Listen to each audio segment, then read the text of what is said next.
सबसे पहले बात कोरोना संकट की।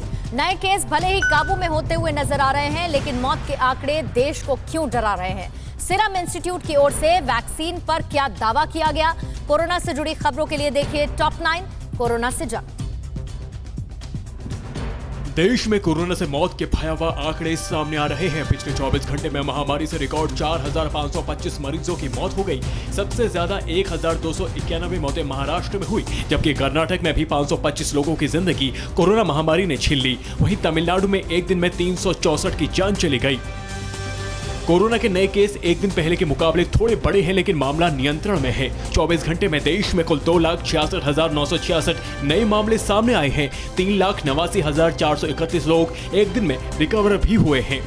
रिकवरी लगातार बढ़ने की वजह से एक्टिव केस घटकर 32,21,000 के पास पहुंच गए हैं। यूपी और दिल्ली में कोरोना लगातार कंट्रोल में दिख रहा है। उत्तर प्रदेश में 24 घंटे में 8,673 नए मामले सामने आए, जबकि दिल्ली में 4,482। हालांकि दोनों ही प्रदेशों को मौत के आंकड़ों को काबू करने में कामयाबी अभी तक नहीं मिली है। यूपी में 24 घंटे में 255 तो दिल्ली में 265 की जान चली गई।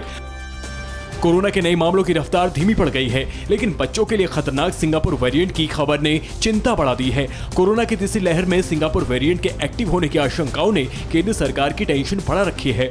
इस वेरिएंट पर काबू पाने के लिए सरकार ने विशेषज्ञों के साथ बातचीत शुरू कर दी है। कोरोना का यह वेरिएंट बच्चों के लिए ज्यादा खतरनाक बताया जा रहा है।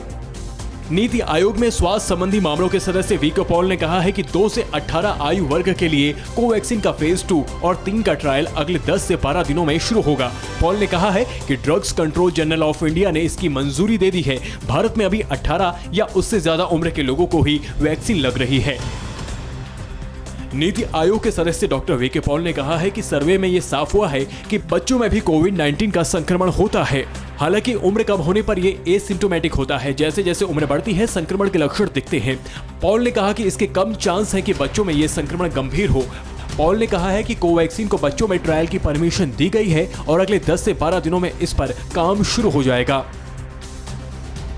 दूसरे देशों को कोवैक्सीन देने के मौजूदा राजनीतिक विवाद पर सीरम इंस्टीट्यूट ने सफाई दी है। सीरम ने कहा है कि हमने भारतीयों की कीमत पर वैक्सीन का निर्यात नहीं किया। कंपनी का कहना है कि भारत सरकार ने इस दौरान जहां भी संभव हुआ वहां समर्थन दिया। हमने वैश्विक गठबंधनों के हिस्से के रूप में कोवैक्स के प्रति हमारी प्रतिबद्धता थी, ताकि वे महामारी को समाप्त करने के लिए विश्व स्तर पर टीकों का वितरण कर सके। सीरम ने कहा है कि एक महत्वपूर्ण बात लोग महसूस नहीं कर रहे। हम दुनिया के 2 सबसे अधिक आबादी वाले देशों में से एक हैं। इतनी बड़ी आबादी के लिए टीकाकरण अभियान 2 से 3 महीने के भीतर पूरा नहीं किया जा सकता, क्योंकि इसमें कई चुनौतियां शामिल हैं। पूरी दुनिया की आबादी को पूरी तरह से टीका लगने में 2 से 3 साल लगेंगे।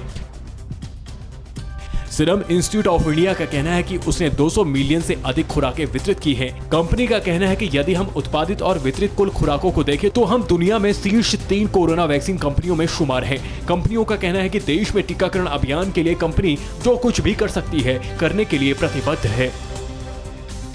परवाह देश की, सोमवार से शुक्रवार रात 10 बजे TV9 भारतवर्ष पर।